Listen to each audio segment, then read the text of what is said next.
మిగతా అప్డేట్ చూస్తే కాంగ్రెస్ సీనియర్ నేత మాజీ ఎమ్మెల్సీ జీవన్ రెడ్డి అస్వస్థకు గురయ్యారు.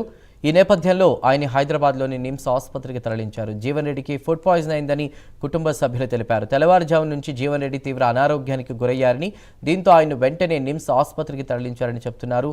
పూర్తి వివరాలు మా ప్రతినిధి అజీం అందిస్తారు.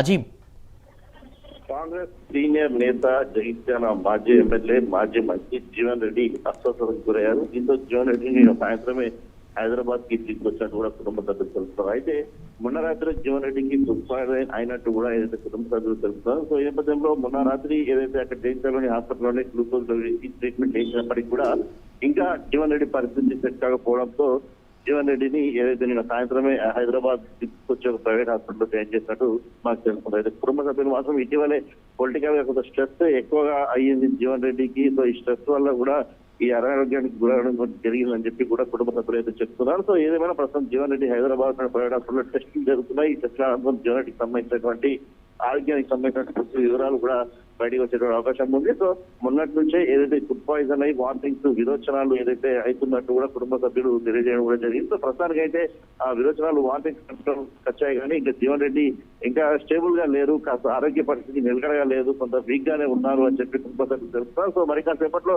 జీవన్ రెడ్డికి సంబంధించినటువంటి టెస్ట్లకు సంబంధించిన అన్ని వివరాలు కూడా ఏదైతే ఆ వైద్యులు తెలపడం. సో అనంతరం జీవన్ రెడ్డికి సంబంధించిన ఆరోగ్య పరిస్థితిపై ఒక బులెటిన్ తెలుస్తుంది. జీవన్ రెడ్డికి సంబంధించిన ఆరోగ్య పరిస్థితి వివరాలు మనకు తెలియనున్నాయి.